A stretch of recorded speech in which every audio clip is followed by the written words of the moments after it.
The system did not come at the moment of death. It came at the moment when he had not yet died but already knew that he was dying.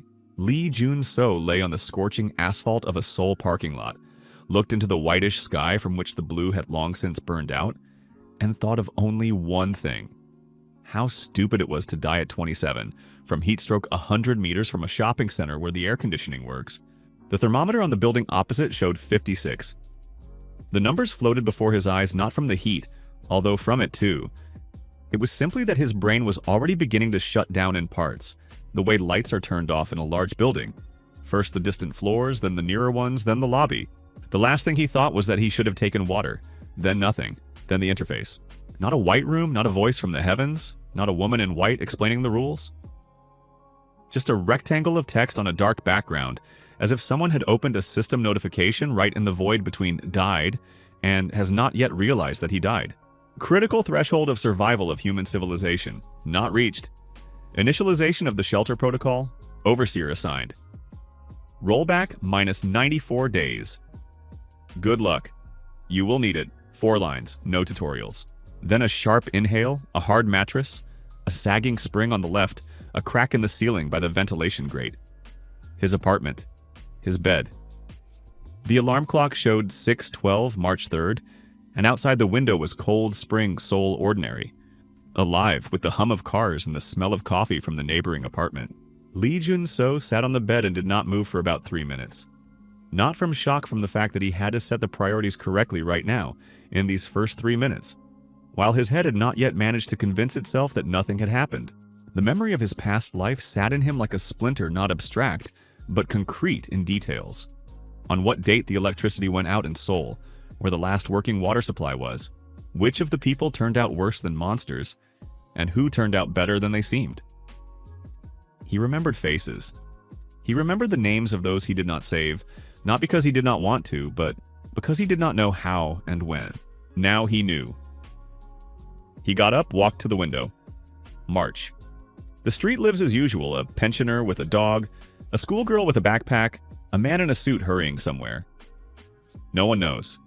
In 94 days, this asphalt will be melting. In 120, this district will be dead. The system opened by itself quietly in the corner of his vision, as if it had been waiting until he looked out the window with exactly this expression on his face. Shelter system. Overseer. Lee Jun-so. Shelter status not built. Residence 0. Until the beginning of the collapse, 94 days. Resources, current group survival rating, 0%. Task of the Overseer. Ensure the survival of the maximum number of people under conditions of a 3rd-degree climate collapse. The surface temperature by the peak will reach 68 to 72 degrees Celsius. Survival in the open air without protection, no more than 11 minutes. 11 minutes. He remembered that number. In his past life, someone had written it with a marker on the wall of a bunker in Busan, which their group had reached or what was left of it. 11 minutes in the open air at the peak. Then convulsions, then that was all. All right, he said aloud. The voice in the empty apartment sounded strange. The first words in a new life should have been something meaningful, and he said, all right. But it was honest. The system reacted immediately. First task, determine the location of the shelter. Hint, depth of occurrence at least 15 meters. Natural thermal insulation priority. Completion time, 72 hours. Reward, plus 200 construction points. Unlock of first-level blueprints. He already knew where. Not because the system had prompted him, but because in his past life, when he had wandered around Korea for half a year with the remains of the group, they had once found a place that held. An abandoned tunnel under a mountain slope in Gangwon Province, an old drainage system of a coal mine, sealed in the 90s. Depth of occurrence over 20 meters, the natural rock held the temperature at around 13 degrees even at the peak. Underground water nearby, the only entrance easy to control. They found it too late. There were 4 of them and 2 did not make it. Now he would make it there in 94 days. Money in the account 2,800,001. He withdrew it all on the first morning, in cash, from 3 different ATMs. The cashier at one of them looked at him with slight concern. That is how they look at people who withdraw everything at once. He smiled at her and said that he was going to his parents. She calmed down. He quit the same day briefly without explanations. Foreman Kim said that he was an idiot, throwing away a normal job for who knows what. Lee Jun-so agreed, took his documents, and left. Next, a list. Not in the phone, not in an app. On paper with a pen, because by the peak phones would stop working, and the habit of writing things down on paper is a survival skill, not nostalgia. The list was long and specific. Construction materials, tools, a generator, seeds, medicines, canned food, water filters, electrical equipment, ventilation systems. The system added to each item a priority rating and sometimes clarifications. Ventilation, priority. A. At a surface temperature above 55 degrees Celsius, ordinary ventilation systems do not cope. A geothermal heat exchanger is recommended. Air is run through deep pipes in the rock before being fed inside. Reduces the temperature of incoming air by 28 to 34 degrees. Water. Priority A+. Underground aquifer at a depth of 34 meters from the tunnel level. Manual drilling is impractical. A compact drilling rig is needed. Rental cost, $380,001 per week. Food supply, priority B. Hydroponics is more effective than standard stockpiles over a period of more than 6 months. LED installations consume less energy. Recommended crops, soy, spinach, sweet potato, mushrooms. He read the system's recommendations and thought, someone had clearly designed this not for one person. The shelter system was not tailored for a loner. It calculated areas for groups, tracked resident status, gave bonus points for accepting survivors. It expected him not to be alone. He knew that. In his past life, he had tried to survive alone for the first 2 months, and that was his main mistake, not cowardice, not weakness, simply wrong arithmetic.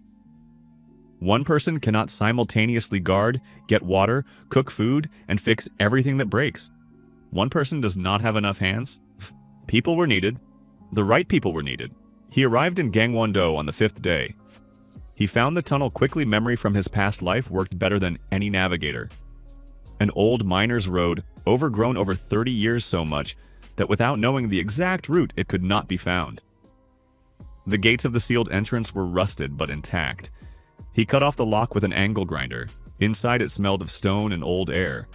The flashlight snatched out concrete vaults, metal supports, drainage grates along the walls. The temperature was 11 degrees. In March outside it was +8. In summer it would be 11 degrees here, while outside it would be 70. The system opened a new window. Location confirmed, abandoned drainage system of the Taebaek mine, sealed in 1994. Useful volume, 2,400 cubic meters. First level, expansion possible. Suitability rating, 94 out of 100. Disadvantages, single main entrance, risk of blockage, reinforcement of load-bearing structures required in sectors 3 and 7. Unlocked, first level blueprints, plus 200 construction points. He stood in the darkness of the old tunnel, looked at the system interface, and thought about how in his past life they had found this place half dead from the heat, barely able to think. Back then it had seemed like a miracle, accidental, undeserved. Now it was simply the first item on the list. He took out a notebook and began taking measurements. April came hotter than usual. Seoul almost did not notice it. Anomalous spring, the weather forecaster said. Global warming. Measures need to be taken. Lee Jun-so read the news in the mornings while he ate, and thought about how in his past life he too had read this news. And had also thought, yes, warming, not good. And went to work. In this life, he went to the construction site. By the end of April, 4 new load-bearing posts were already standing in the tunnel. In sectors 3 and 7, the main water line had been laid from the drilling rig to the central hall, and the system confirmed the presence of an underground source at a depth of 31 meters, 3 meters higher than it itself had calculated. Construction points had accumulated to 840. The system offered to unlock the geothermal circuit 700 points. He spent them without hesitation. But hands still kept running out. One person is 8 to 10 working hours a day, and even with system prompts, the pace was too slow. Ventilation not ready. Hydroponics not launched. Supplies not gathered. The emergency exit blocked by a cave-in that he had not yet cleared. 52 days remained until the beginning of the collapse. The system gave a diagnosis without being asked. Current construction pace, 61% of what is necessary. Forecast readiness for the collapse, 74%. Recommendation, acceptance of additional residents with professional competencies. He closed the interface and opened the phone. The first name in the contact list that he opened was not a friend, not a relative. An advertisement on a construction forum that he had posted 3 weeks ago. Ventilation system specialist required for a non-standard facility. Long-term contract. Housing provided. Payment in cash. 7 replies came. 6 standard ones. The 7th was strange. Short, without a resume, one line, I know how to work with my hands and I do not ask unnecessary questions. When should I arrive? He reread this advertisement, then wrote back the address.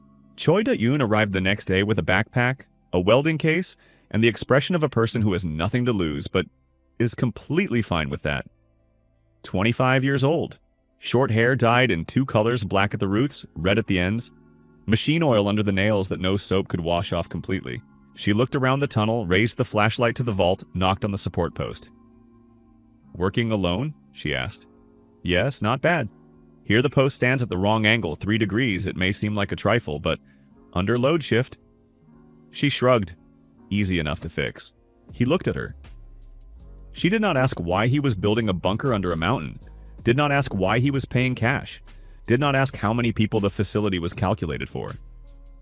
She simply came and started working. The system highlighted her name in green. New resident Choi Da-yoon. Specialization, mechanics, welding, life support systems. Value rating for the shelter, A bonus, plus 150 construction points. He showed her her room, small, concrete, with a folding cot and a lantern. She put down the backpack, hung the welding case on a hook, and turned around. When do we start? Right now. Good. She pulled a measuring tape from her pocket. Show me where the ventilation circuit is. Lee Jun-so showed her. They worked until 2 in the morning. An So-yeon appeared on the 26th day through another channel. Not through the advertisement, through an acquaintance who knew nothing except that some guy is building something serious in the mountains and is looking for a medic. The acquaintance passed So-yeon his number.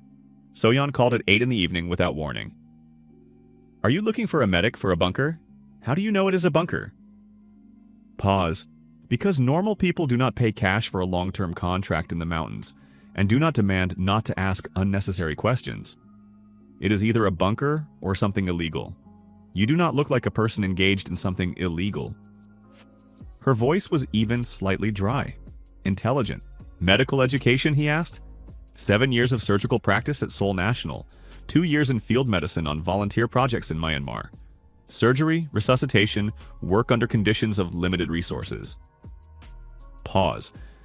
I think you are building it because you know something that others do not know. And I think you are right. Something will happen this summer. He fell silent for a second. Why such a conclusion? I am a surgeon. I read data, climate models, CO2 levels, temperature anomalies of the last 3 years. The mathematics is not comforting. Her voice did not change. I just want to survive, and help others survive. If you have space, I am coming. You have space, I am. The system remained silent. Did not give an assessment immediately, simply waited for his decision. There is space, he said. So-yeon arrived 2 days later. 30 years old, tall, hair tied back, the look of a person used to assessing a situation quickly. She walked through the tunnel, inspected everything methodically, went into every section. Then she returned to him and said, You need a medical block of at least 20 square meters, separate ventilation to prevent cross-infection, a stock of broad-spectrum antibiotics for half a year, a surgical kit, and this is important operating lighting that does not depend on the main generator. Will you make a list? Already making one.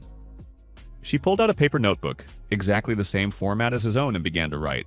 Da-yoon came out of her section, looked at the new neighbor. So-yeon raised her eyes. For several seconds, they simply studied each other. Da-yoon mechanics, said Da-yoon. So-yeon medicine. There is only one shower here for now, Da-yoon informed her. I will survive, and folding cots, I have slept on worse. Dae-yoon gave a slight nod. Acceptance protocol passed. Lee Jun-so looked at both of them and thought about how in his past life he had had neither a medic nor a mechanic. There had been himself, 2 strangers from the street, and a woman who knew how to shoot a bow. They held out for 2 months. 2 months against what he was building now. May brought the first real heat. 38 degrees in Seoul, a record for May in the entire history of observations. The news said anomaly, El Niño, temporary phenomenon. The weather forecasters made charts. Officials promised to take measures. Lee Jun-so brought the 3rd batch of canned food and 50 liters of vegetable oil into the tunnel. The system updated the progress. Until the collapse, 31 days. Shelter readiness, 79%. Critical unresolved positions, emergency exit, blocked. Water reserves, 63% of the norm. Agricultural block, not launched. He unblocked the emergency exit himself 3 days with a jackhammer and his hands until the collapse gave way. Water came more slowly, the pump worked, but the productivity was lower than calculated. The rock turned out to be denser than the map showed. The agricultural block required an agronomist. This time he posted the advertisement differently, more specifically, because no time remained. Hydroponics, cultivation in enclosed spaces, closed systems, urgent. Gangwon-do, housing, food, safety. He added the word safety intentionally. On the third day, one reply came. The text was long, not a resume, but something closer to a confession. 23 years old, agrarian faculty of Chonam, specialization in hydroponics and urban farming, work in 3 startups, all 3 closed down. I see that this is not just a job. I understand why you are building this. I will not ask how you know what you know. Just take me. I know how to grow food out of air and water, and this will soon become more important than everything else in the world. Park Mi-rae arrived with 2 boxes of seeds, seedlings in small pots, and a cat in a carrier. The cat is a condition, she said, getting out of the car. Fine. His name is photosynthesis. Pause. Fine, he repeated. The cat turned out to be gray, large, and philosophically inclined. It inspected the tunnel, found the warmest section, and lay down there, no longer taking interest in anything else. Mi-rae was small, 158 centimeters, with a braid down to her waist and a habit of talking to plants. He learned about this on the very first evening, when he was walking past the agricultural section and heard, "You will manage, do not worry. The soil here is good, I can feel it." She was talking to spinach seedlings. Da-eun, walking past with a wrench, stopped, looked at Mi-rae, then at Lee Jun-so, then at Mi-rae again. "Is she normal?" she asked under her breath. "Her yield is 40% above average," he answered. "Good," said Da-eun and walked on. So-yeon appeared in the doorway of the agricultural section, looked at Mi-rae, who was quietly saying something to a sweet potato, and said, "I read that talking to plants has a statistically significant effect on growth." CO2 and exhaled breath. Mi-rae raised her head and looked at her with the expression with which one looks at a person who understood something important, but incorrectly. "Not only CO2, she said seriously. So-yeon wanted to object, but remained silent with the look of a person who had decided that this conversation was not worth the energy expenditure. Lee Jun-so wrote into the notebook, "Mi-rae's agricultural block works. 22 days before the collapse, there were 3 residents in the shelter, 78% readiness, and a problem that the system marked in a separate red line. External threat. Signs of organized looter activity detected within a radius of 40 kilometers. Group Soln Sepyok, presumably 30 to 40 people. Specialization, seizure of water sources and food supplies. Threat level, high. Soln Sepyok." He knew that name. In his past life, they met people with such a sign, a white circle on black, burned onto jackets 4 months after the beginning of the collapse. Those who managed to seize water sources in the first weeks became the new authority. Not cruel at once at first, simply give water, get protection. Then the terms began to change. By the moment it became clear that this was not protection, but slavery, there was nowhere to go. He made a note in the notebook, then opened a new advertisement, the last of those he had planned to place. The text was short. Looking for a person with combat experience, security of a facility, mountains of Gangwon, long-term, terms in person. The next morning, one reply came. Kim Yoo-jin wrote briefly, the way people accustomed to briefings write. 3 years in the 7th Airborne Brigade, sniper training, discharged by own request. Will arrive on Wednesday. Not I can arrive, not I will consider the offer, simply will arrive on Wednesday. The system remained silent, but construction points were added before he had time to answer. Plus 180 points. The shelter was almost ready. Outside the window of the Seoul apartment, which he rented as a temporary address, the thermometer showed 41 degrees. May record after record. The news said anomaly. Lee Jun-so closed the laptop, packed his backpack, and went back to the mountains. Wednesday in 2 days, and the collapse in 22. Wednesday began with the pump breaking. Not critical a gasket, 40 minutes of work, but at exactly the moment when Da-un was lying under the pump unit with a wrench and obscenely explaining to the gasket its place in the world. Gravel crunched outside. Lee Jun-so stood at the entrance and watched as an SUV came up the old miners' road battered, without identifying marks, with extra canisters on the roof. The vehicle stopped 30 meters away. The engine fell silent. The driver's door opened. Kim Yoo-jin turned out not to be the way he had imagined her from the text of the advertisement, although he had not imagined anything specific. 28 years old, of average height, movements solid and economical, like those of a person used not to wasting anything extra, neither energy nor words. Hair pulled back tightly without a single strand out of place. A tactical backpack on her shoulder, a knife on her belt, positioned so that it would not interfere but would remain accessible. She examined the entrance to the tunnel. Then him. "One entrance," she said instead of greeting. "That is a problem. There is an emergency exit. Northern slope, 120 meters, camouflage discreet. Show me." Not "show me, please." Simply "show me." Lee Jun-so showed her. She walked the entire route from the emergency exit to the central hall, counted steps, checked the ceiling, poked at the walls not chaotically, methodically. In the agricultural block, she stopped. Mireille was just talking to cucumbers. "What is this?" Yoo-jin asked. "Agronomist," said Lee Jun-so. "She is talking to a cucumber. Yield 40% above average." Yoo-jin looked at Mireille for one more second. Then forward, farther through the tunnel. In the medical block, So-yeon stood with her back turned, sorting instruments. She heard footsteps, turned around. Her gaze ran over Yoo-jin quickly, professionally. Height, weight, posture, knife on the belt. "Medic," said So-yeon. "Sniper," answered Yoo-jin. "Injuries?" "No." "Chronic conditions?" "No." "Good." So-yeon returned to the instruments. "You can take a first aid kit from the third drawer on the left, in case there are any." Yoo-jin looked at the third drawer on the left, then at So-yeon. Something in her face shifted, did not warm, but became slightly less neutral. "Fine," she said. In the central hall she stopped, looked around everything once more. Ceiling, walls, 3 corridors branching from the center. The map on the wall, he had drawn it by hand. All levels, all sections. "How many people are you planning for?" she asked. 4 for now, maybe more. In the event of an attack from outside, 4 people minimum for the defense of 2 points at the same time.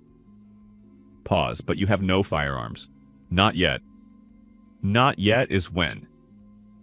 "That depends on a number of factors," he said. Yoo-jin looked at him with the expression of a person used to concrete deadlines and concrete conditions. "I can get some," she said.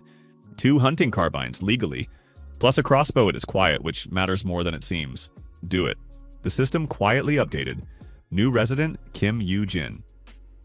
Specialization, combat training, sniping, small group tactics. Value rating for the shelter, a plus. Bonus, plus 180 construction points. Shelter readiness, 84%. Da-yoon came out of the pump section, hands in oil. Satisfaction on her face from what had been repaired saw Yoo-jin and stopped. "You are a sniper?"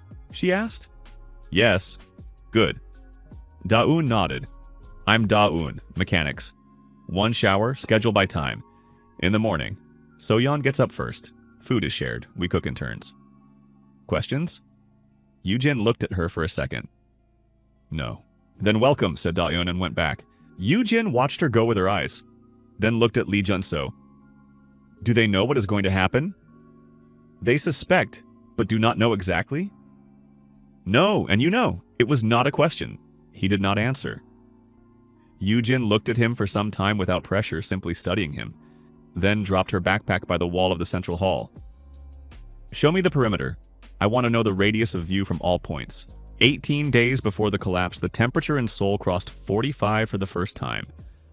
The news stopped calling it an anomaly and began calling it a crisis. The government declared a state of emergency, opened cooling centers in shopping complexes. Hospitals were working overloaded.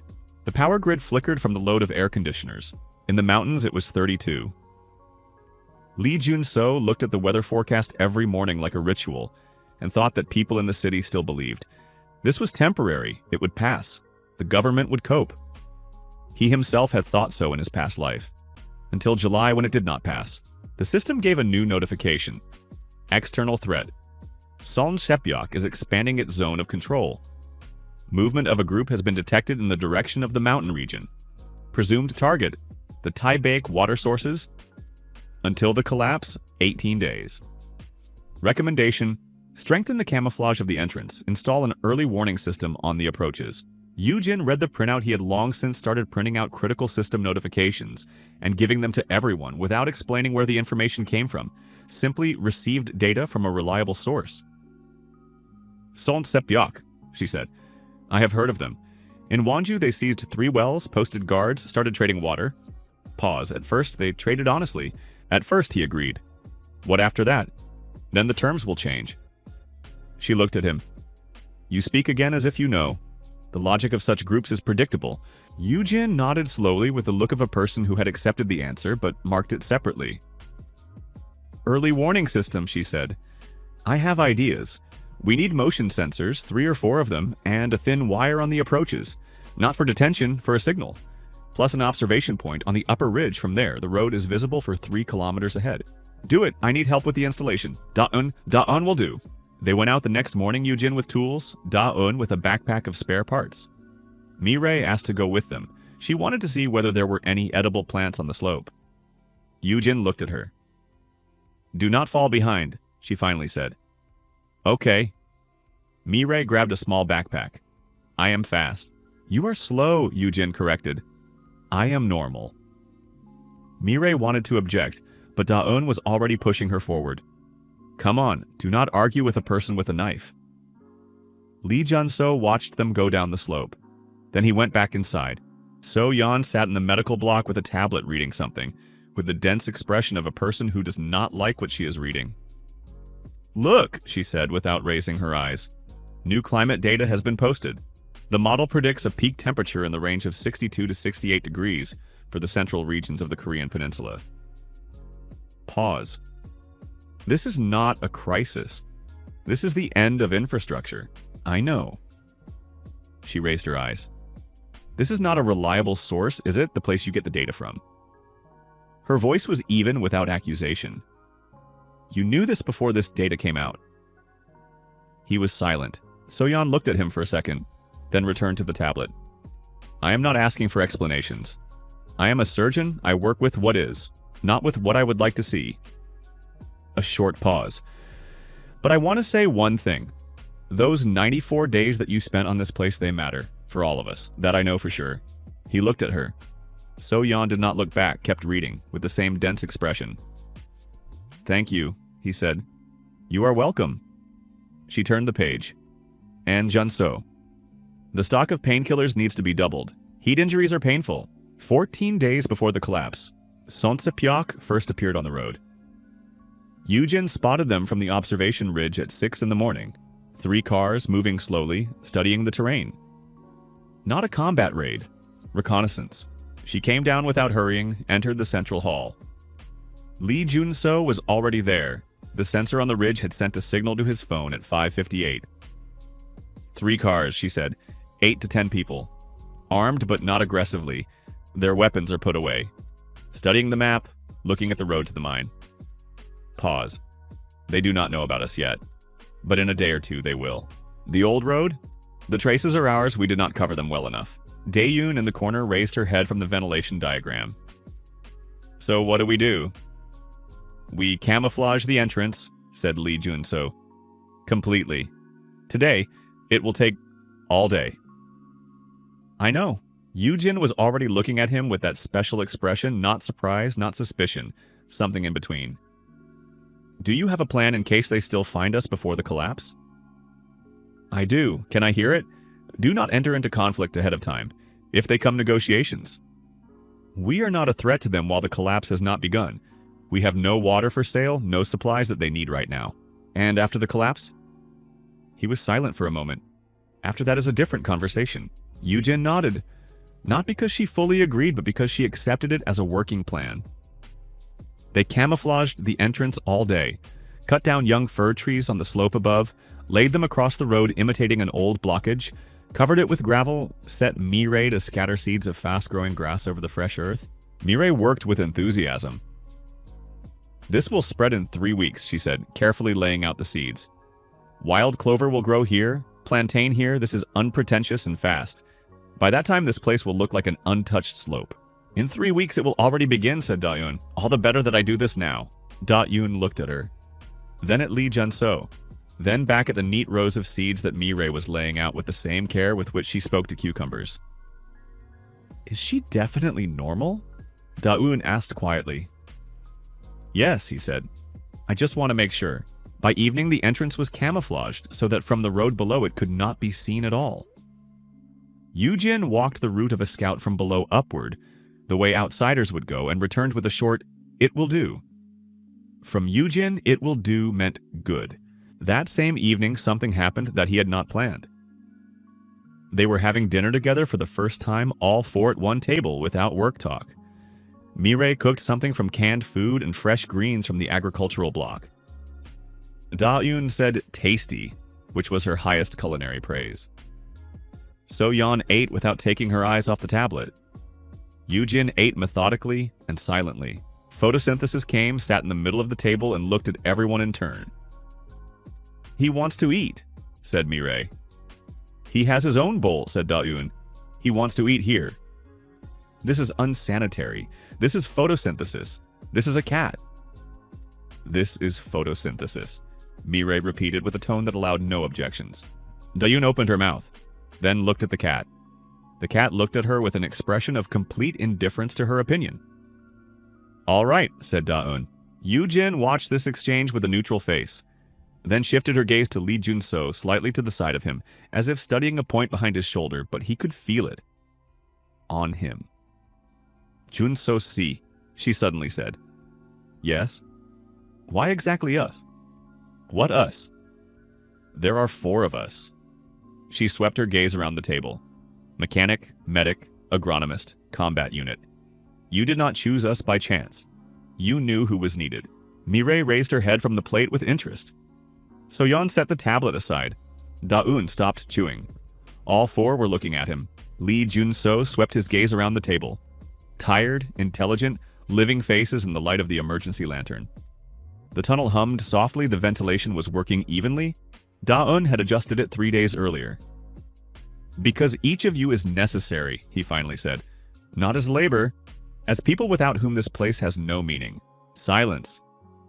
Mireille looked at him with the expression with which she usually looked at seedlings before a good harvest, warm and a little solemn.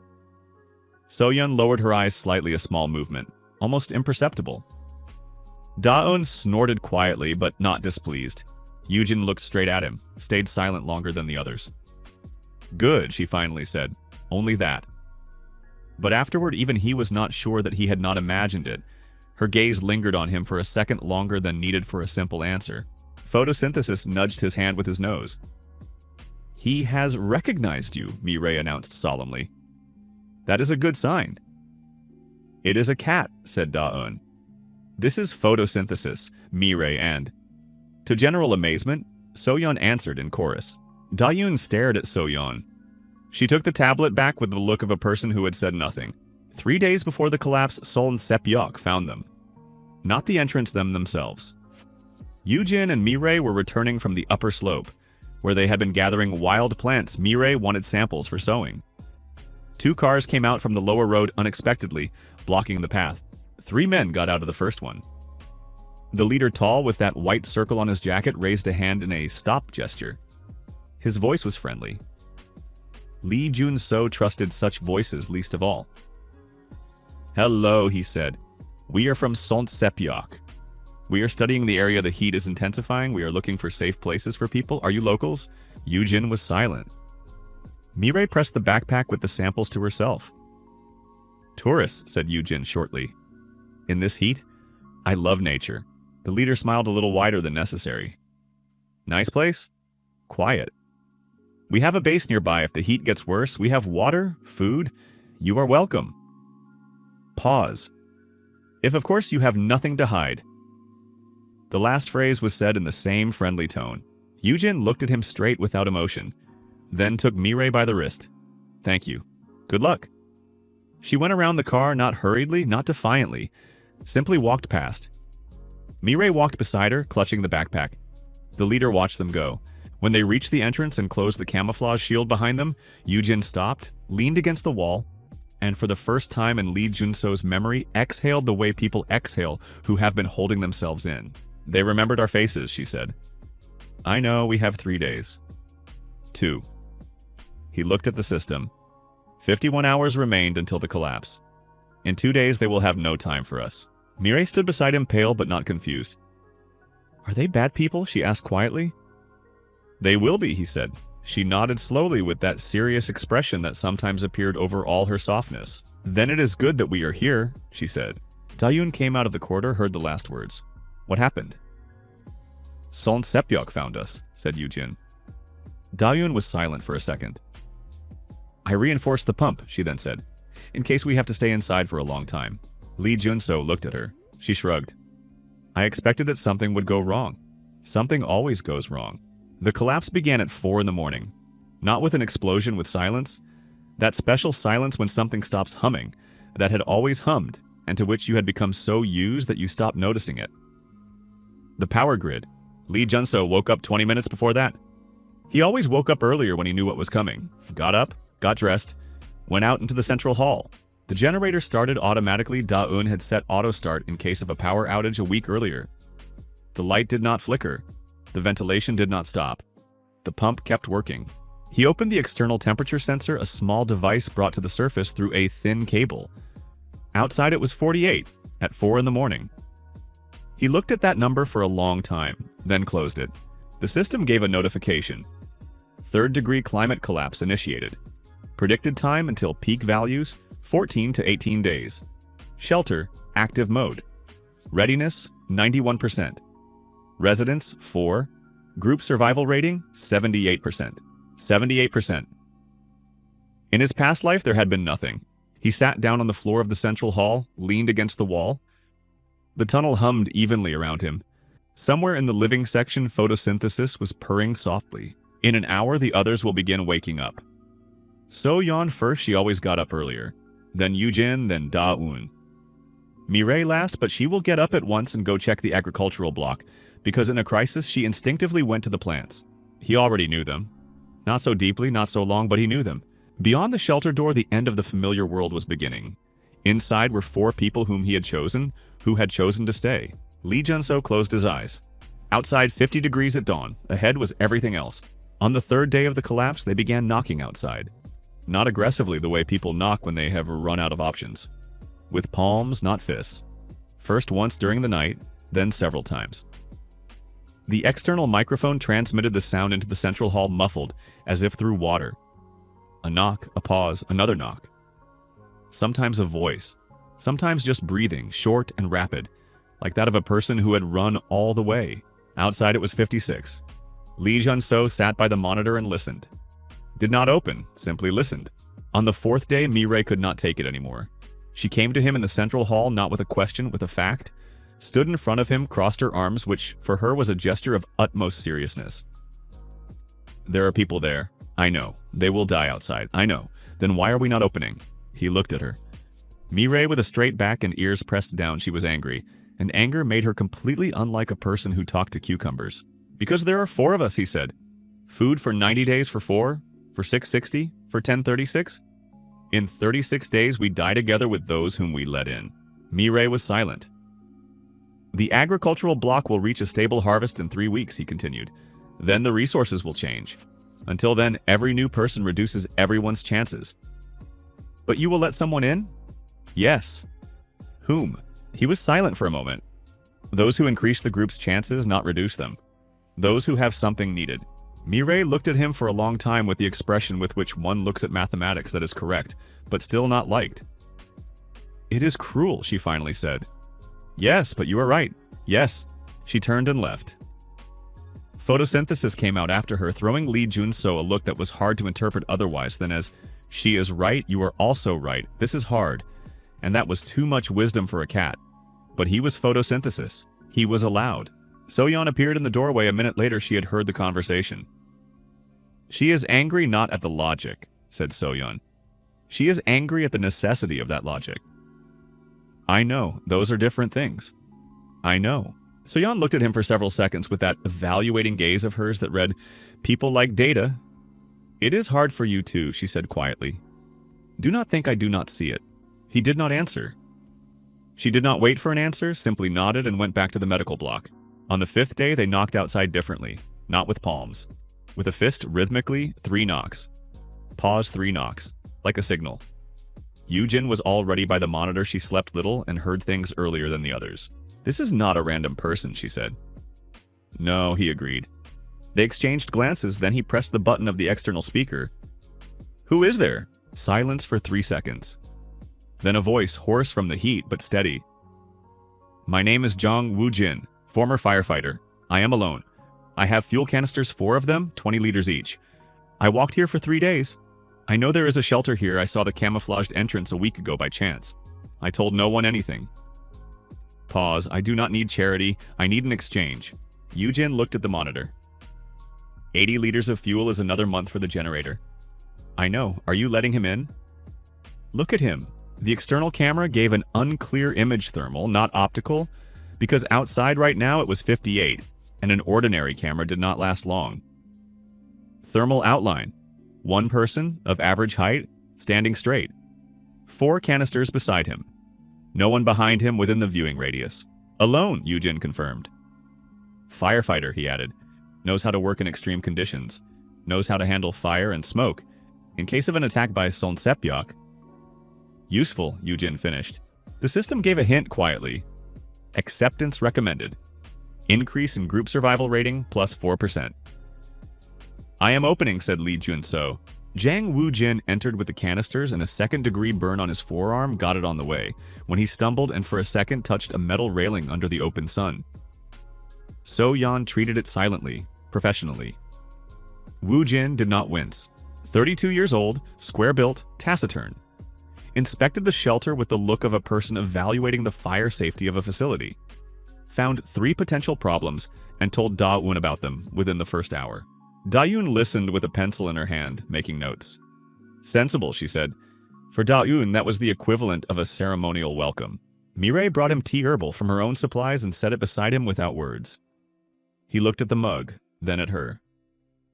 "Thank you," he said. "You walked for 3 days in such heat," she said simply. "You deserved tea." Woo-jin did not answer anything, but he drank all the tea.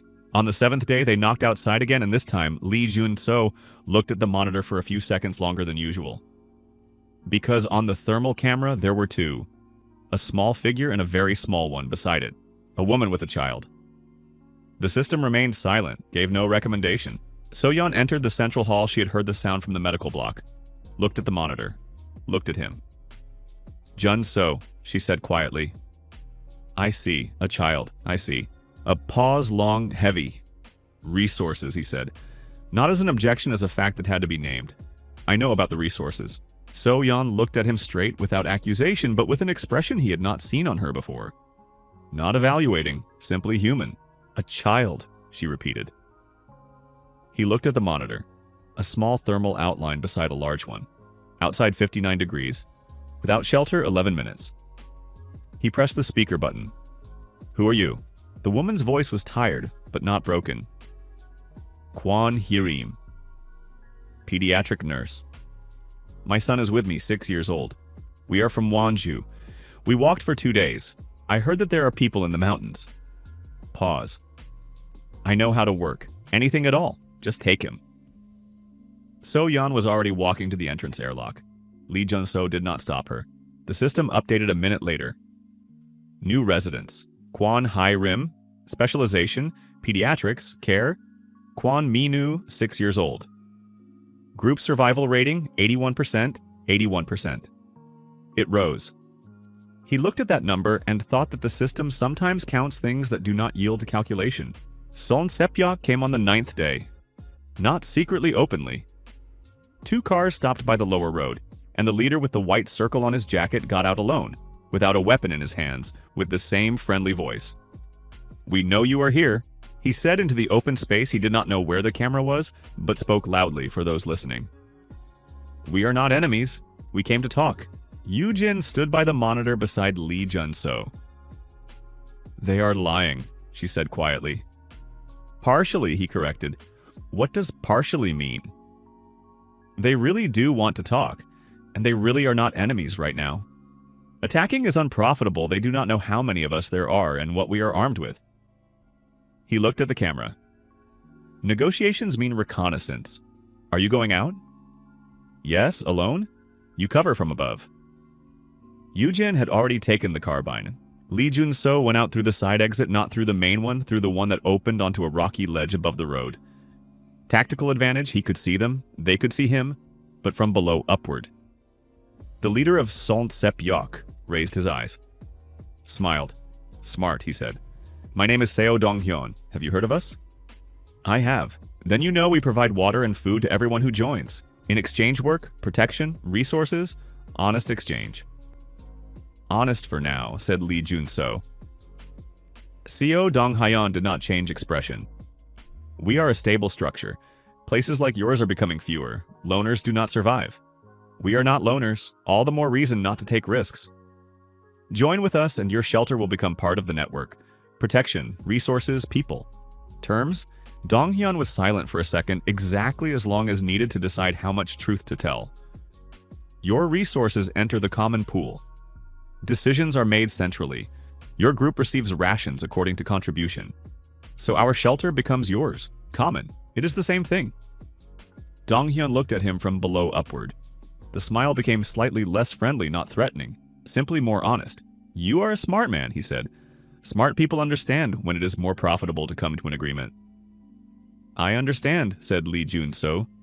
Therefore my answer is no. Pause. Not now. Later you will change your mind.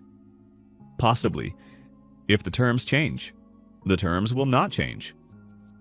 Dong-hyun stepped back, not aggressively, ending the conversation.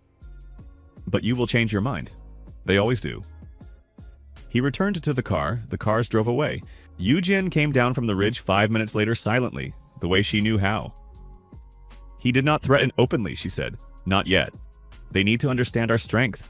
While they do not understand, they do not attack. When will they understand? In about 5 days. Reconnaissance will happen at night, most likely. Yujin nodded businesslike, without unnecessary words. Then, you did not tell me that you were going out alone. You were covering from above. I mean, you did not warn me. He looked at her. There was no anger in her voice, something else which she did not name. Next time I will warn you, he said. Yujin looked at him for a second, then lowered the carbine. Good, she said and went inside. That same evening, the first happened. They were having dinner now, 7 of them, plus Minu, who ate quickly and silently, the way children eat who have already managed to understand that food will not always be there. Hyerim sat beside him, watched him. So-yeon sometimes glanced at them with that professional gaze with which pediatricians and pediatric nurses look at children without permission. Mireille was talking about the first sprouts in the agricultural block as always, with details that no one needed, but everyone listened anyway, because her voice was the sound that held the feeling of normality. The spinach is already 3 centimeters, she said. The sweet potato is slower, but I sing different music to it. It responds better to low frequencies. I read a study.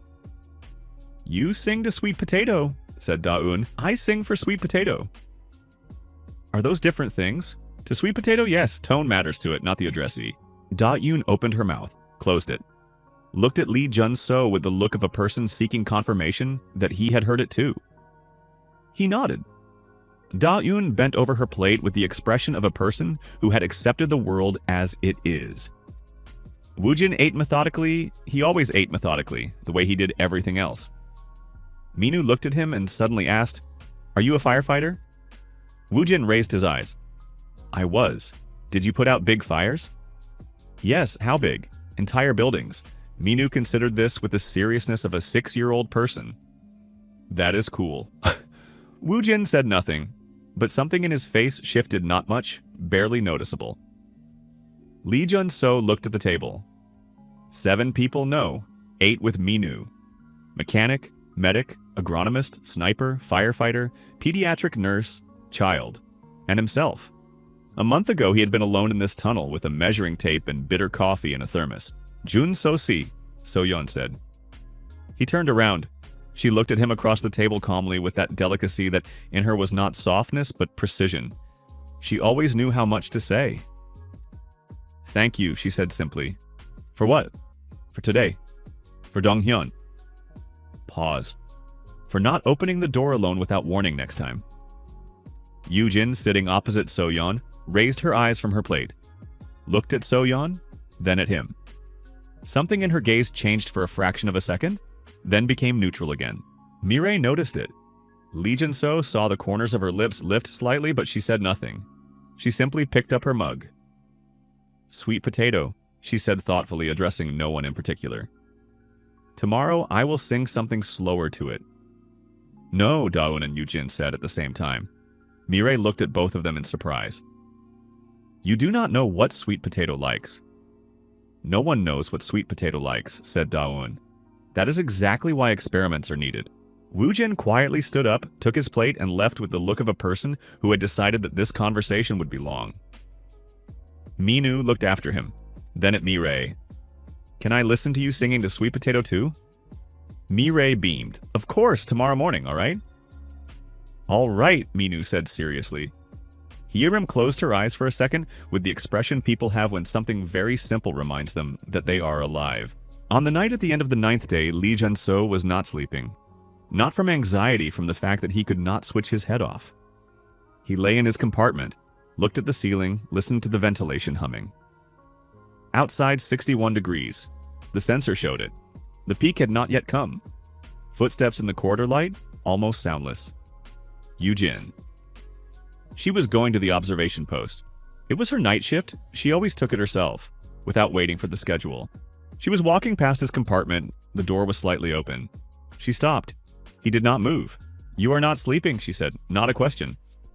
No. Pause. She stood in the doorway, a dark silhouette, the carbine over her shoulder. He could not see her face in the darkness, only the outline. Soyeon speaks well, she finally said. She does. Yes, you noticed. Noticed what? That she speaks well. Lee Jun-so was silent for a second. Yoojin. What? Go to your post. A long pause. I am going, she said. The footsteps went away down the corridor. He lay there looking at the ceiling. The system remained silent, which was reasonable on some things. The system had no recommendations. Outside 61 degrees, and that was not yet the peak. Son Sepiok would return in 5 days with reconnaissance. He knew that exactly. The shelter was holding 8 people inside and 1 cat, whose name was Photosynthesis. For now enough. Solon Sepiok's reconnaissance came on the 12th night, not in 5 days and 7. They waited longer than he had expected, and that itself was information. Donghyun was not hurrying. A person who does not hurry when he could either is certain of the outcome or is gathering data more thoroughly than usual. Both options were unpleasant. The sensor on the lower slope went off at 2:14. Lee Jun-so woke a second before the signal. His body had already developed the habit of outrunning alarm. Got up, dressed, went out into the central hall. Yoojin was already there. She had not slept. Her shift had ended an hour earlier, but she had stayed by the monitor. She was looking at the thermal screen where 3 small outlines were moving along the lower slope slowly with stops. 3, she said without turning around. They are wearing thermal masks reducing infrared signature. Professional. Can they see the entrance? Not yet. They are moving along the old road. It leads farther left. Pause. But one of them has a directional device. A laser rangefinder or a magnified thermal imager. If he points it to the right, they will find it. In 20 minutes at most. He thought for a second. Then, wake Woojin. Already here, said a voice from the corridor. The firefighter came in dressed as if he had not gone to bed at all. Looked at the monitor. What is needed? He asked shortly. A smoke screen. If they use a thermal imager in our direction, the smoke will ruin the image. Woojin nodded without questions. He had smoke grenades, brought them with him from the fire depot in Wonju, 3 of them. He had said that he took them in case of signaling. Now it turned out in case of this. Going outside is dangerous, he said. Outside is 62. The emergency exit, said Lee Jun-so. The upper ridge. From there down the slope, the wind is western now. The smoke will go in the right direction. Woojin took the grenades. Yoojin took the carbine. You stay, she told Lee Jun-so. No. You stay, she repeated. Not aggressively, simply as a fact she did not intend to discuss. You are the head. If you are gone, there are no decisions. There are 2 of us. We will manage. He looked at her. 5 minutes, he said. If you do not return, I am going out. We will return in 4. They left through the emergency exit. Lee Jun-so stayed by the monitor. 3 minutes, 40 seconds, that was exactly how long it took before the thermal camera showed a white cloud of smoke spreading across the western slope in a dense wall. The outlines of the 3 scouts stopped. One pointed the device into the smoke, not at the shelter. A few seconds. Then all 3 began to withdraw. Yujin and Woojin returned in exactly 4 minutes. Yujin stood by the wall, took off the mask. Woojin silently put the empty grenade away into his backpack. Clean, said Yujin. Saw that, Lee Jun-so answered. She looked at him quickly, checking whether he had remained where she had left him. He had remained. Something in her face relaxed slightly, not much, but he already knew how to read that. Good, she said, and went to finish sleeping. Woojin lingered, looked at the monitor where Son Sepyeok's scouts had already disappeared from the camera. They will return, he said. Yes, with more people? Yes, you have a plan. Not a question, a statement. Woojin spoke to people the same way he put out fires, without anything extra, straight to the point. I do, said Lee Jun-so. Will you tell me when it is needed? I will. Woojin nodded and left. Lee Jun-so sat in the empty central hall, looked at the dark monitor. The system blinked quietly in the corner of his vision. Until temperature peak? 6 days. Shelter readiness? 94%. Group survival rating? 84%. 6 days until the peak. After the peak, Son Sepyeok would begin to experience a shortage of resources. Their structure was built on seizure, not on production. When there was nothing left to seize, they would come for what they had already found. For the shelter, he had 6 days. On the morning of the 13th day, So-yeon found him by the agricultural block. He was standing at the entrance, watching Mireille and Min-nu water the spinach together. The boy held the watering can with both hands. Very seriously, Mireille showed him how much water for each row.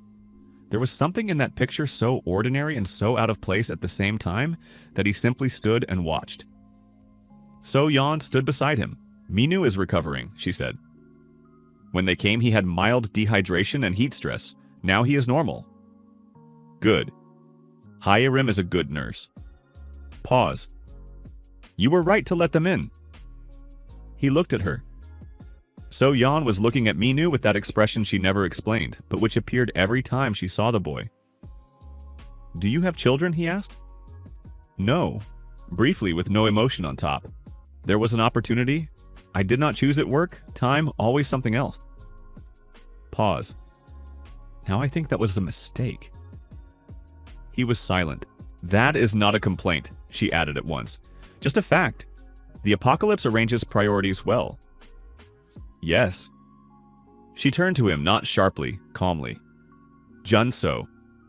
I want to ask something, and I want an honest answer. All right, you behave as if you have already lived through this. Her voice was even, without pressure. Not like a person who is adapting, like a person who is remembering. Pause. This matters to me not as a curious person. It matters because I have to know what to rely on. If you have information about what is coming, I need to know it. As the medic responsible for the people here. He looked at her for a long time. So-yeon waited patiently, the way people wait for an analysis result. No pressure, no manipulation. She simply waited. I cannot explain how, he finally said. But yes, I know what will happen, approximately. Pause. Approximately means how exactly? The general outline, not the details. What will happen with Son Sepyeok? They will come.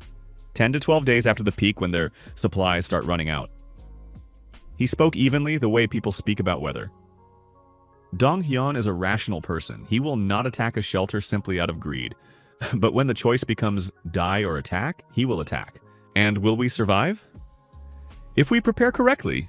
You know how to prepare correctly, yes. So Yeon looked at him for a second, then nodded slowly, accepting it. Good, she said. Then tell me, what do I need to prepare by then from the medical side?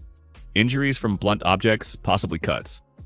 Probability of burns is low. They will not burn the shelter. They need it, he thought. One serious case is possible. So-yeon did not ask who.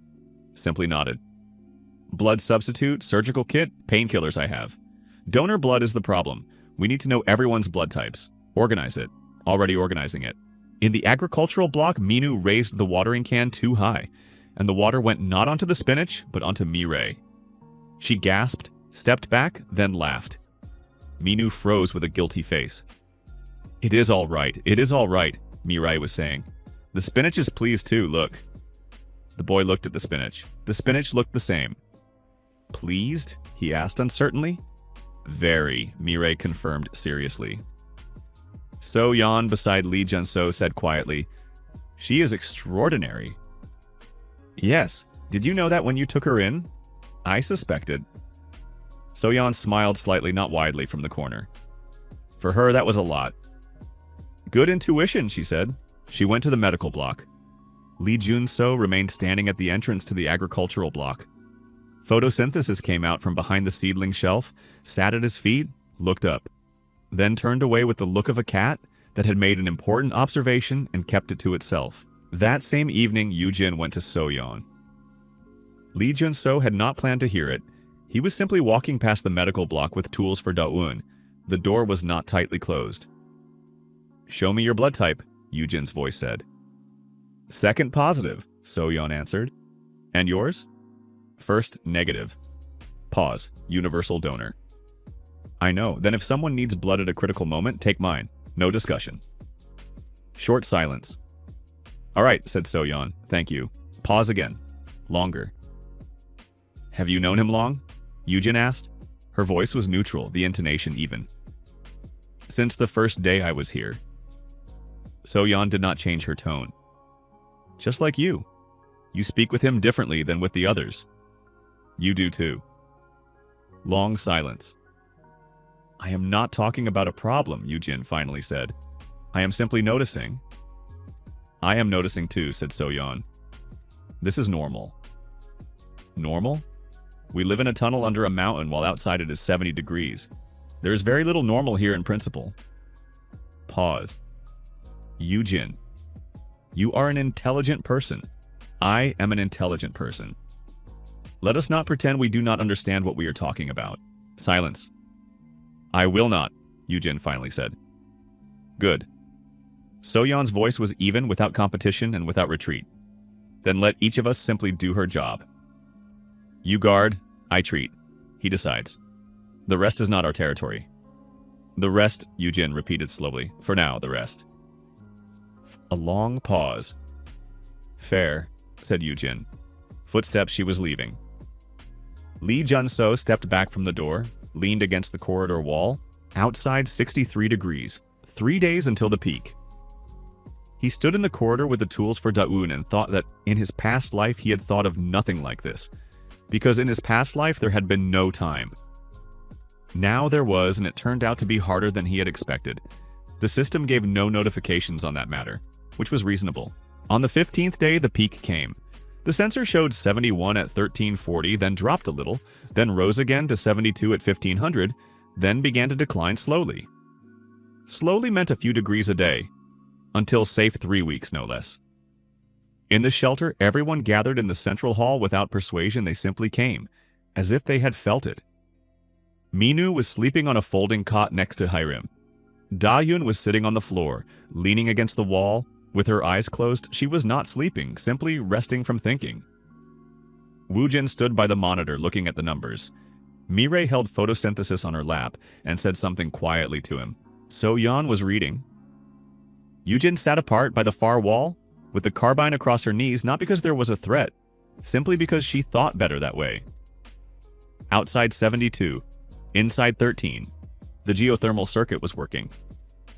Lee Jun-so looked at that difference, 59 degrees between death and life, separated by concrete and correctly laid pipes, and thought that in his past life there had been no such difference.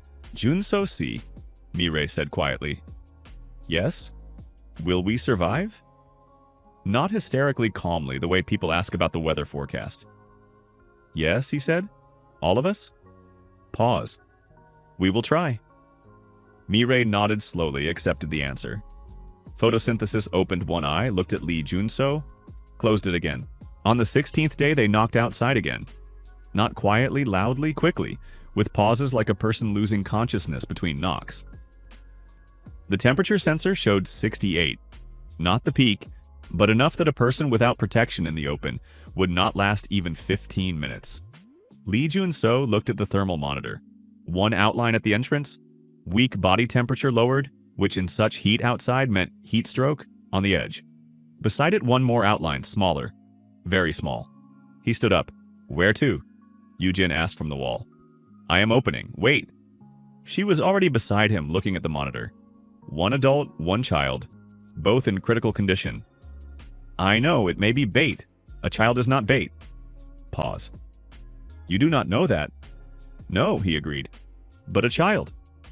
Yujin looked at the monitor for a second, then at him, then again at the monitor. "I cover from inside," she said. "If it is a trap, I shoot first. You do not object?" "I do not object." He opened the airlock. The woman literally fell inside, lost her balance the moment the door opened, and fell forward. Lee Jun-so caught her. She was light, dry, hot to the touch, 40 degrees of skin, not outside. Behind her, holding onto her jacket, a girl about 8 years old, small, with a burn on her cheek, looking at him with huge dark eyes, not crying. So-yeon was already here. She had heard the airlock and came with the medical bag. "Here," she said, taking the woman, quickly. The girl would not let go of the jacket.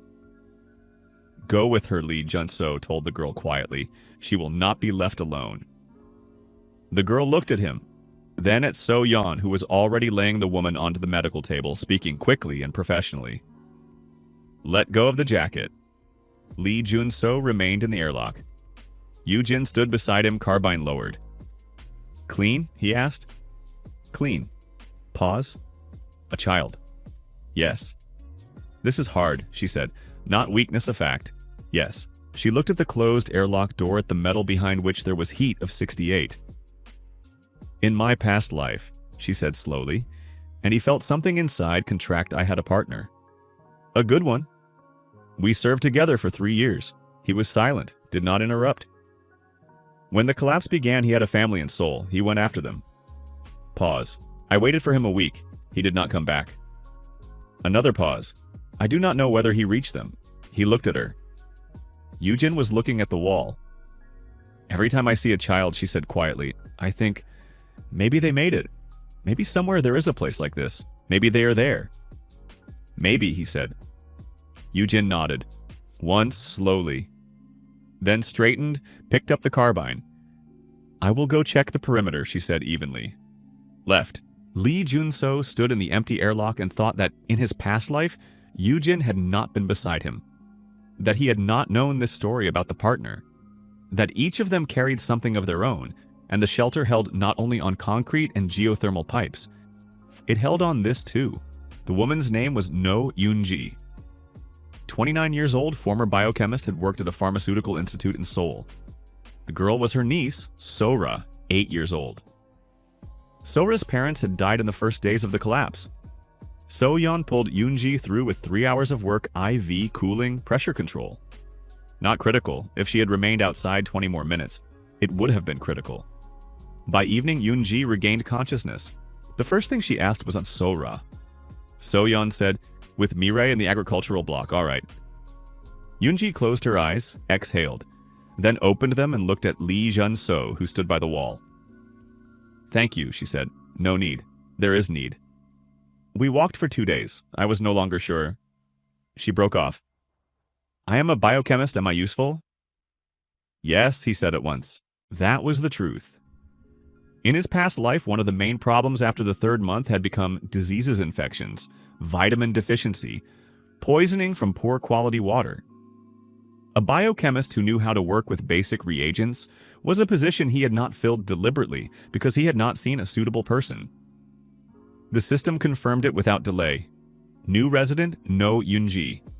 Specialization, biochemistry, pharmacology, synthesis of basic medications. Value rating for the shelter, A, group survival rating, 87%, 87.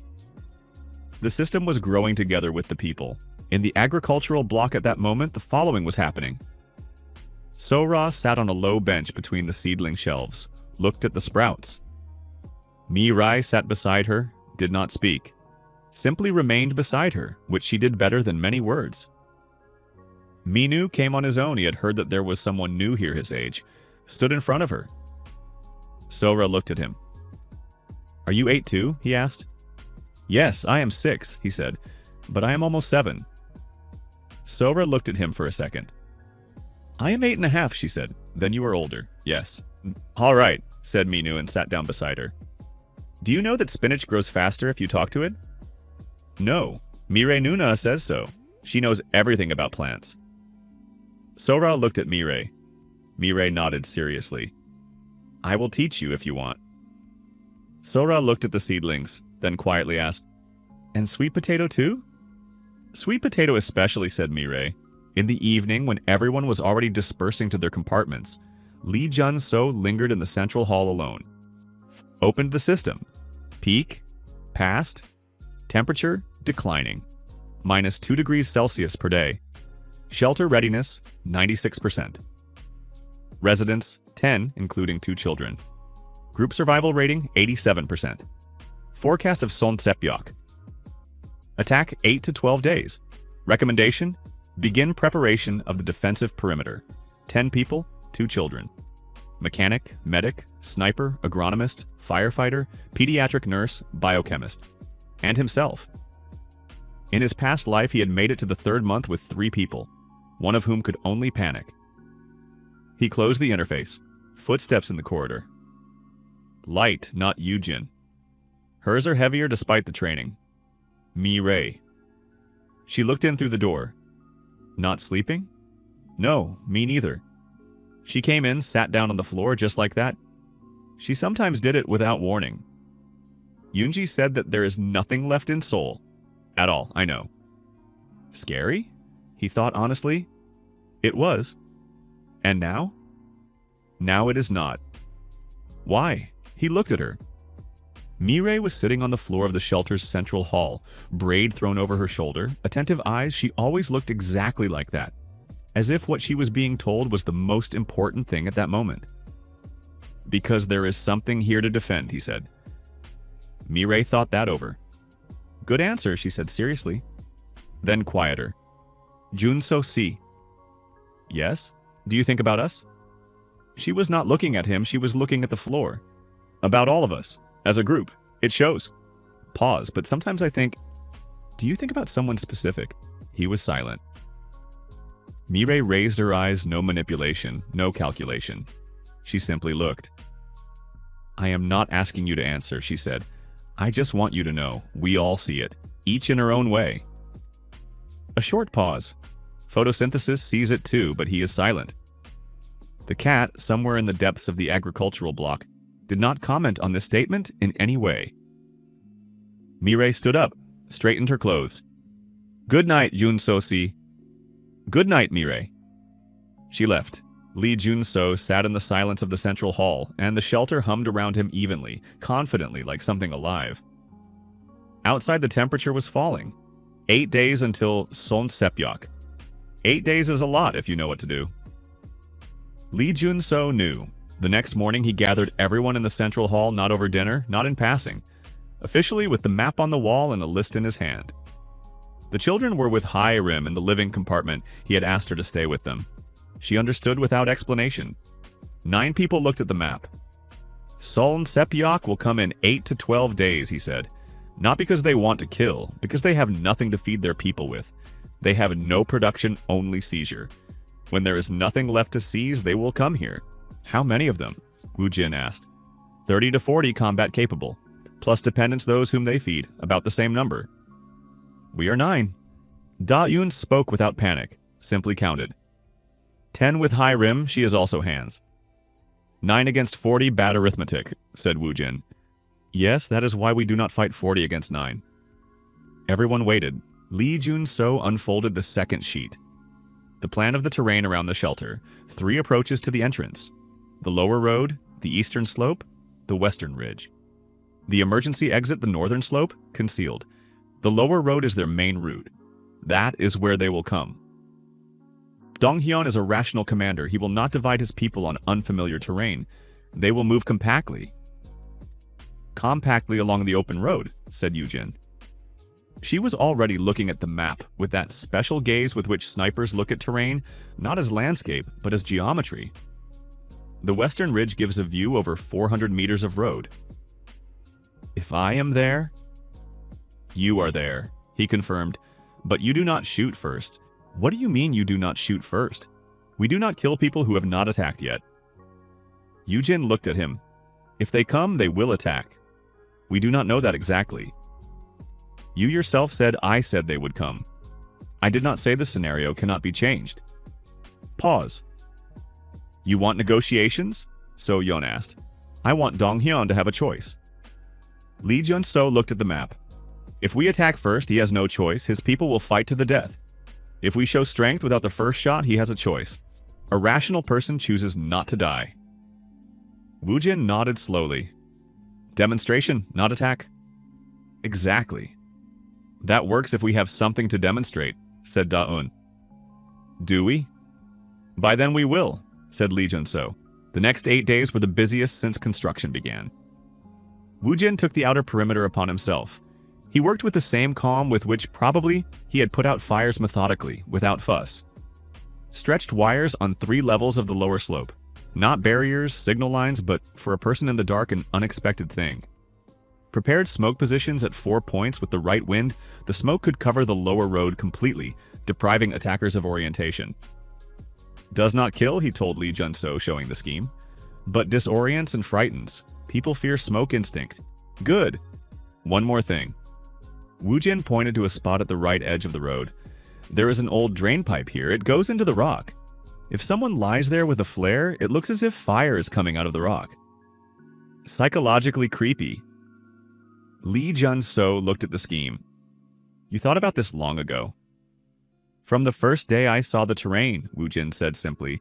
Da-eun worked on a different task. Lee Jun-so gave her a list. She did not argue, simply went to the workshop. On the 3rd day, she brought the result. 4 directional floodlights converted from generator equipment. Not a weapon light. Directed into an attacker's eyes from 400 meters at night, that is 15 seconds of complete blindness. Does it work? He asked. I tested it on Woojin. Pause. He did not get offended. I have seen worse, Woojin said from the corner. Yoonji spent 3 days in the laboratory, the small nook that Lee Jun-so had set aside for chemistry, when he realized that there would be a biochemist. She did not ask anyone what to do, studied the stock of reagents herself, made a list of possibilities herself, came with the result herself. Tear gas, she said. Not a military formula, I cannot reproduce that without equipment, but an irritant based on capsaicin in a concentrated aerosol. Range about 20 meters with wind. Effect tears, burning, temporary loss of combat capability. How much can you make? With current supplies, 18 canisters. Enough. So Yeon prepared the operating block silently. She had been doing it all week, between other work, methodically, the way people prepare for a planned operation. Laying things out, checking, removing the unnecessary. He came in sometimes. She lifted her eyes, said, all right, and returned to work. On the 5th day, she said, I want to know the retreat plan. If something goes wrong? Yes, emergency exit, northern slope. Children first, then the wounded. Rally point the old coal watchman's hut 2 kilometers higher up. I showed the route to everyone. Who goes last? He was silent. Jun-so, she said. Who goes last? I do. So-yeon looked at him with the expression he had already learned to read. Not agreement and not objection. Something third. Then she said quietly, do not let the situation reach retreat. I will try. Not, I will try. Do not let it. He looked at her. So-yeon held the gaze directly without anything extra. All right, he said. On the 6th evening, he climbed the western ridge. Not on business, he simply needed air. Outside, it was 44. Already it was possible to go out in heavy clothes for a short time, with water if quickly. Not comfortable, but possible. He stood on the ridge, looked down into the valley. Darkness, rare light somewhere far away, about 8 kilometers, a fire or several was glowing. Son Sepyok, most likely. They were not hiding. Footsteps behind him. Yoojin. He recognized her before he turned around. She climbed up, stood beside him, looked at the same lights. On watch? He asked. No, I came for you. Why? I saw that you had gone. Pause. I do not like it when you go without warning. I told you I needed air. You did not say. You simply went out. He was silent. She was right. They stood beside each other in silence for a long time. By Yujin's standards, that was normal. She knew how to be silent beside someone better than most people knew how to speak. The valley below was dark. Somewhere there were roads on which, in 2 days, people with white circles on their jackets would come. Yujin, he said. Yes, the partner you mentioned. He was not looking at her, he was looking down. Did you look for him? A long pause. No. Quietly. I knew that if I went, I would not find him. And if I did not find him, I would stop functioning. Another pause. That sounds cold. No. It does sound that way. But it is the truth that is how I work. If I allow myself to hope for something specific, then when it is not there, everything falls apart. So I do not hope for anything specific, only for what is in my hands. He turned to her. Yujin was looking at the valley, a clear profile in the darkness, hair tied back as always.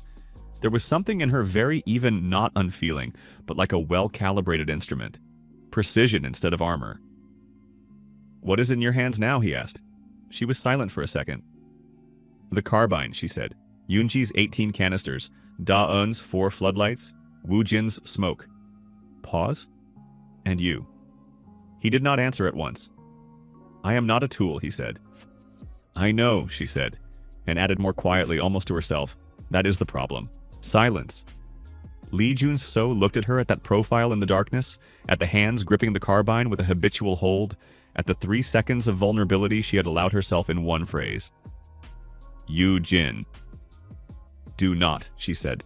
Not sharply, simply. Not now. After. After what?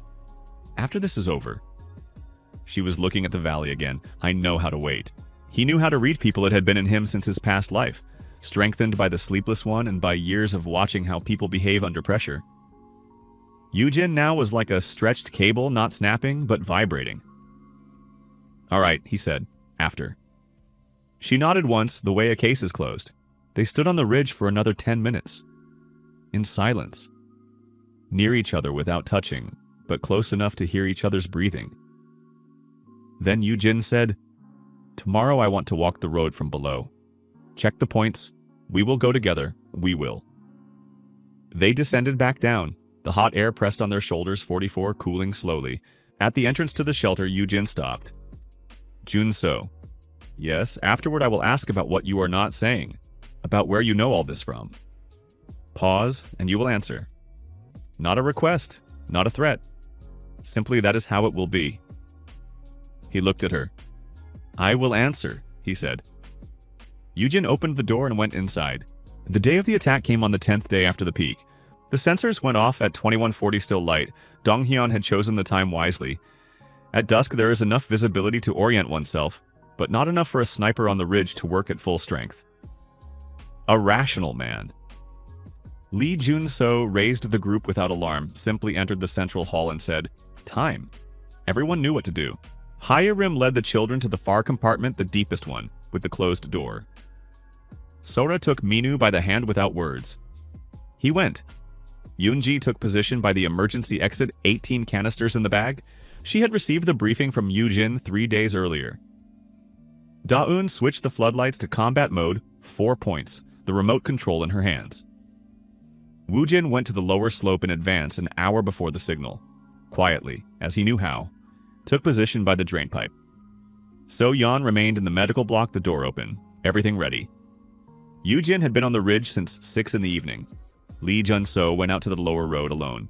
Son Sepyeok was moving compactly just as he had predicted. 32 people he had time to count on the thermal monitor before going out. Dong Hyeon in front, without a weapon in his hands, everything as the last time.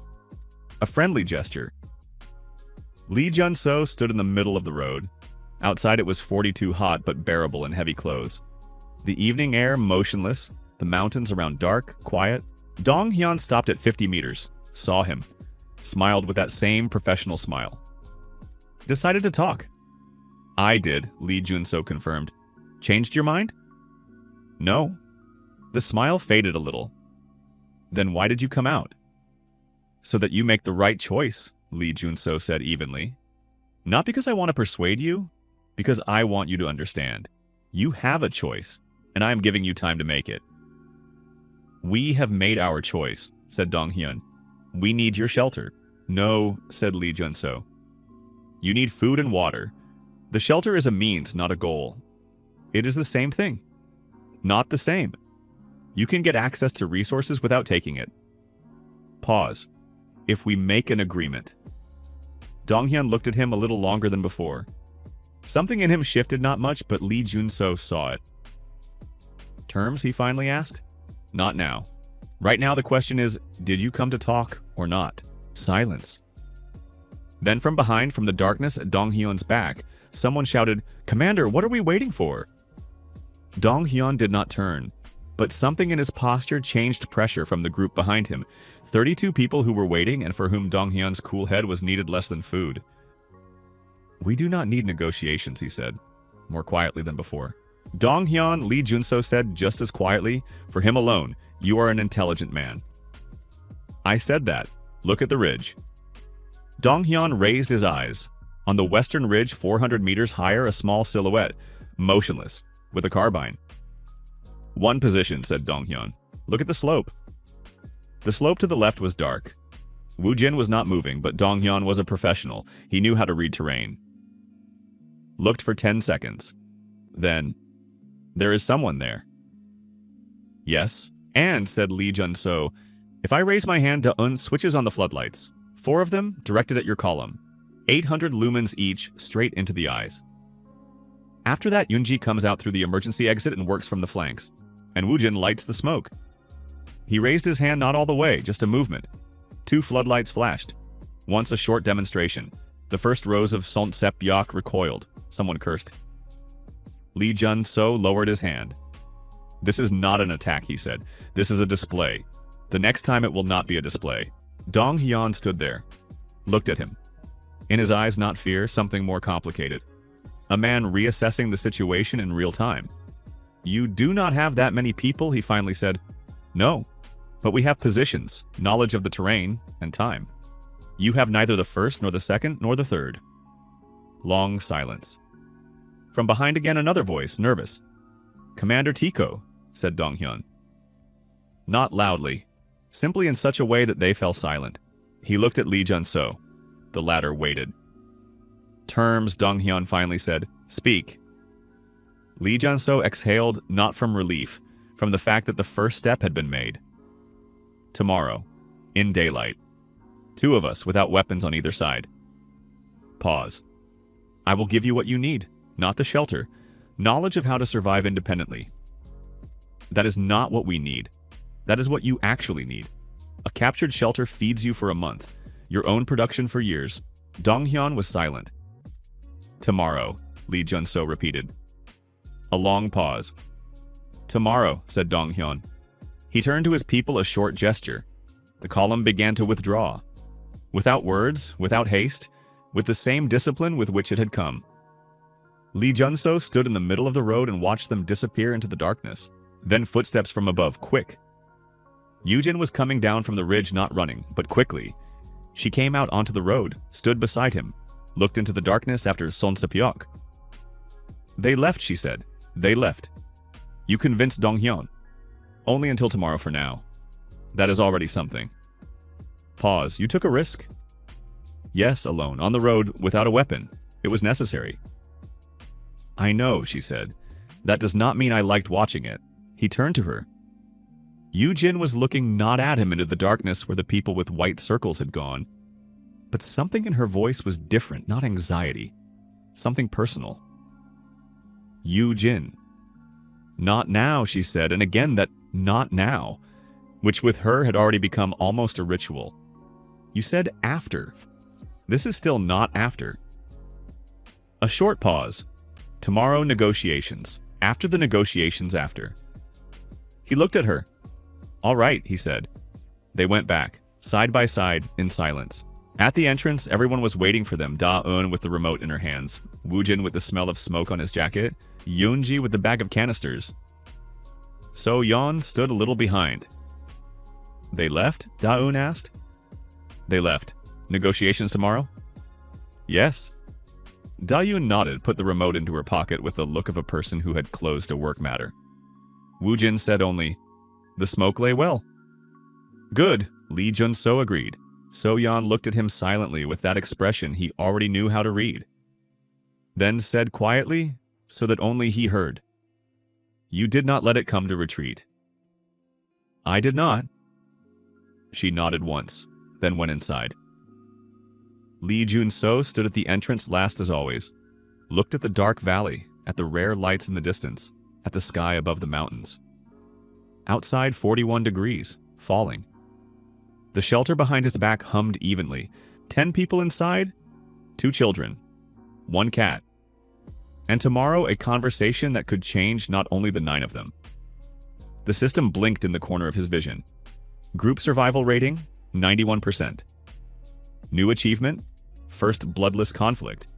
Bonus, plus 300 construction points. Unlocked, second level expansion. He closed the interface and went inside. Dong-hyun came alone.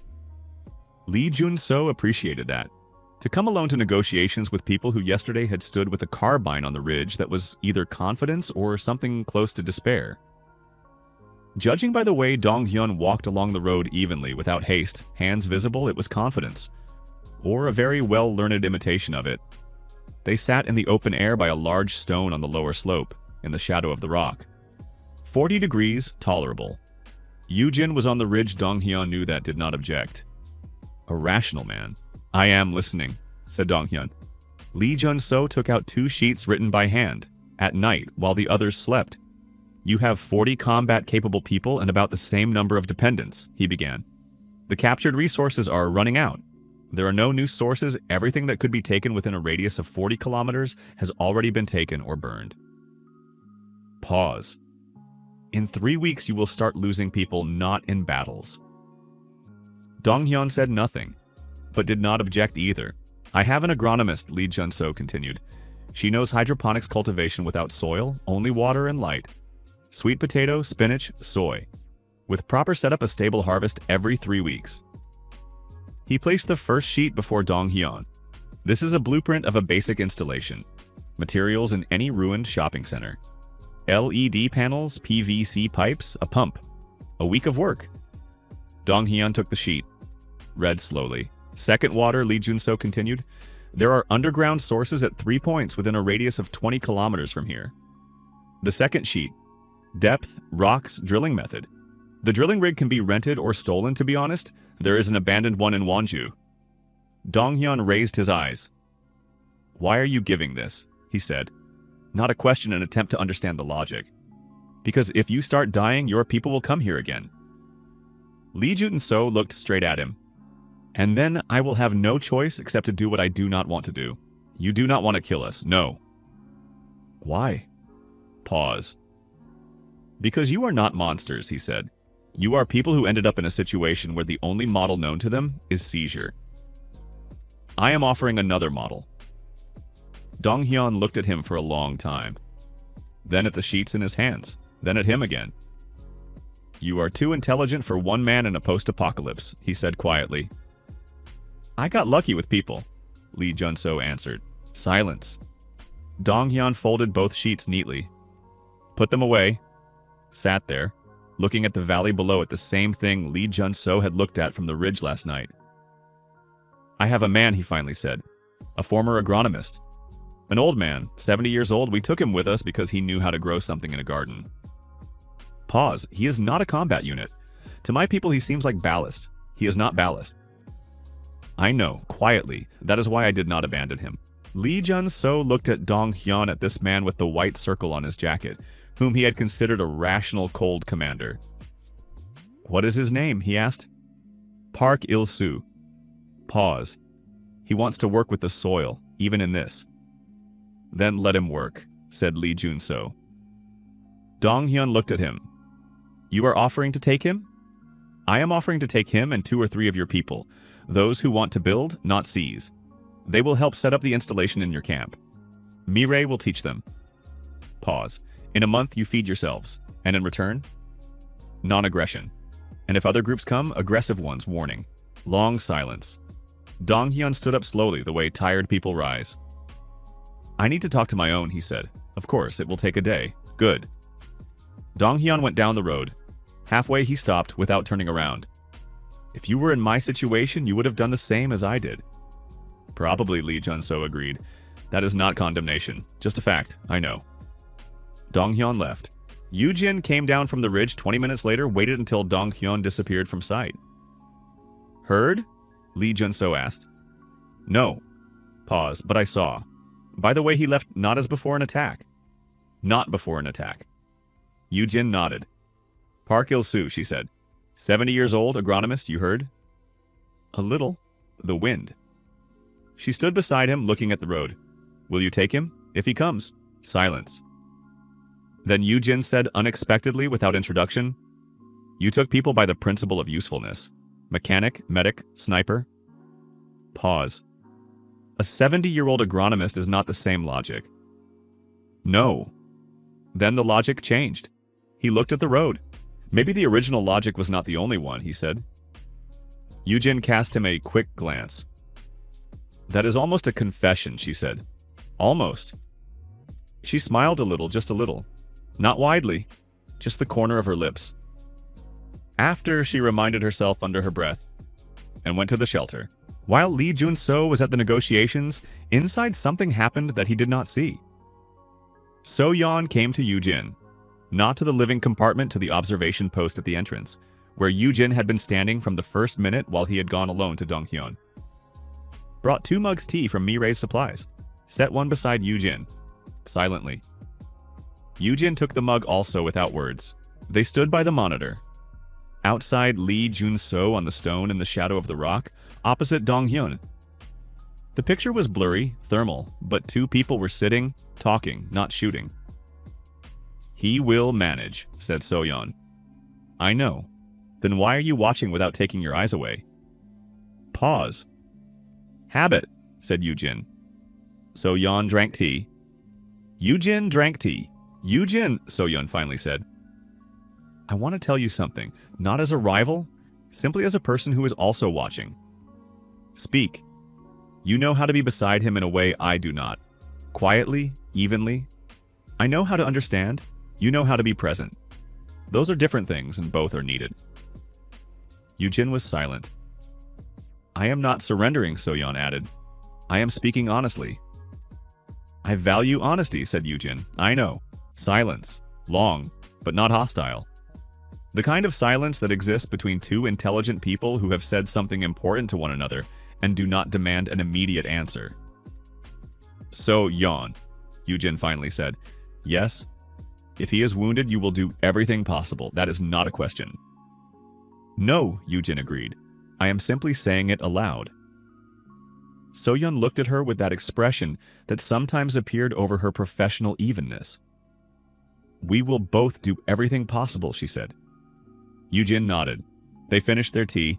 Park Il-soo came the next day. With him 2 young men from Sonseopyeok, silent and wary, and a small bundle of seeds. The old man carried it under his jacket, as the most valuable thing. Mirei met him at the entrance, looked at the seeds. What is that? She asked quietly. Zucchini, said the old man. Tomato? Pepper. Pause. I carried them all the way from Chuncheon. Mirei raised her eyes to him with the expression with which she looked at a good harvest. Come, she said. I will show you the agricultural block. The old man went after her, not quickly, but confidently. The 2 young men exchanged glances and went after him. So-ra, peeking out from the living compartment, looked at the old man. Grandpa, she suddenly said. Everyone turned around. Not my grandpa, she clarified seriously, just similar. Pause. May I go look at the seeds too? Park Il-soo looked at her for a long time, with the expression elderly people have when they see a child in a place where children were not expected. You may, he said. So-ra walked beside him. Lee Jun-so stood at the entrance and watched them go to the agricultural block, a 70-year-old agronomist with seeds under his jacket, an 8-year-old girl with a burn on her cheek. The system blinked. New residents accepted. Group survival rating, 93%. Shelter network, forming, network. He had not asked to build it. It was building itself. In the evening of that day, when everything had calmed down a little, Donghyun had left with an agreement. 2 of his people had stayed to work. Park Il-soo was sitting with Mireille over the blueprints of the expanded agricultural block. Lee Jun-so went out to the emergency exit. Alone. Sat on a stone by the northern slope. Opened the system. Survival rating, 93%. Residence, 13. Shelter network, 1 partner node. Until stable phase, 18 days. 18 days until the stable phase. Then long, slow recovery. Years, not months. But they would live to the beginning of those years. In his past life, he had not lived to it. He closed the interface. Footsteps 3 pairs almost at the same time. He did not turn around, recognize them by sound. After 3 months in one tunnel, you begin to know people by their footsteps better than by their voices. Yujin to the left, almost silent, betrayed only by fine gravel. So-yeon to the right at an even step, heel slightly heavier than toe. Mireille from behind, light, quick, stopping suddenly. They came out almost at the same time, and, judging by how all 3 slowed slightly on seeing one another, each had thought she would come alone. Pause. Lee Jun-so sat on the stone with his back to them and looked at the valley. I came first, said Mireille. You came last, said Yujin. Chronologically, I came out first. That is not the same thing. That is a debatable question, Mireille, said So-yeon calmly. What? Quiet. Mireille fell silent. Lee Jun-so slowly turned around. 3 faces in the sunset light 41 degrees, and the sunset was still beautiful. The mountains knew how to do that. Yujin with a carbine over her shoulder, with that expression that meant, I said after, and this is after. So-yeon with her hands folded, her gaze direct and warm at the same time, which she managed only here, only in these last weeks. Mireille with her braid disheveled, dirt from the agricultural block on her cheek, looking at him with that solemn expression of hers. He looked at them. You all came, he said. Yes, said So-yeon. Why? Pause. You are sitting alone, said Mireille simply. When you sit alone, it means you are thinking about something heavy. Pause. It is our business, too. We are here after all. Yujin added. Nothing simply came and stood beside him. That was enough, and everyone knew it. So-yeon a little to the side, as always, with that delicacy that was her language. Then quietly, only for him. Were you thinking about the past? A little, he said. Is there something bad there? A long pause. It did not have this there, he said. So-yeon looked at him for a second, understanding, then turned away to the sunset. The 4 of them sat on the northern slope, he on the stone, Mireille beside him, hugging her knees with her arms, So-yeon a little to the right. Yujin standing, as always standing, because sitting is harder for her than standing. The valley below was growing dark. Somewhere far away the small fire of Sonsepyok's camp. Peaceful now, or almost peaceful. Jun Sosi, said Mireille. Yes, tell us something. Pause. Not about the plan. Not about the system. Just something. He thought for a second. In my past life, he said, I knew how to do only one thing well. Build. And I thought that was enough. That building was the main thing. And now, So-yeon asked. He looked at the valley. Now I think that building is only walls. Pause. What is inside is something else. Silence. Mireille laid her head on his shoulder just like that, without announcement, the way one lays their head on the shoulder of a close person. He did not move away. So-yeon looked at the sunset. Yujin stood beside them and was silent but a little closer than usual. Photosynthesis appeared from nowhere. He knew how to do that. Sat on the stone next to Lee Jun-so and stared into the valley with the look of a cat who had an opinion about what was happening, but did not intend to share it. Photosynthesis came, Mireille announced solemnly. We can see that, said Yujin. Then everything is all right, said Mireille. He does not like bad places. So-yeon did not answer, but the corner of her lips was touched by that rare smile. The sunset was dimming. The temperature was falling 38, 37. For the first time in a month, the evening was almost bearable. Lee Jun-so sat on the stone with the cat on his right and 3 women beside him, looked at the valley they had not lost, and thought about the 18 days until the stable phase. Thought about Da-Yun, who right now was fixing something inside with the look of a person who liked that more than talking. About Woojin, methodically checking the perimeter. About Hae-rim, who was bathing Minu and reading something to him. About Sora falling asleep beside Park Il-soo, who was telling her about tomatoes. About Yoonji in the laboratory with formulas. 13 people, 2 children, 1 cat, and a future that he could not see completely even with the memory of his past life, even with the system. A future that was being built not out of calculations, but out of what was happening every day in this tunnel. The system blinked one last time for that day. New achievement. The shelter has become a home. Bonus, not awarded. Note, some things are not measured in points. He looked at that notification. For the first time in all that time, he smirked. What? Yoojin asked she had noticed. Nothing, he said. The system sometimes says intelligent things. The system, Yoojin repeated, with the intonation of a person who had not forgotten that that conversation was still ahead. After, he said. After, she agreed. Mirai opened one eye a little. You both have been saying after for a very long time already. Mirai, said Soyeon. What? Quiet. But quiet. Mirai closed her eye. The valley was growing dark below. The mountains were silent. The shelter hummed behind their backs evenly, confidently, alive. Lee Junso looked ahead. 18 days, and then everything else.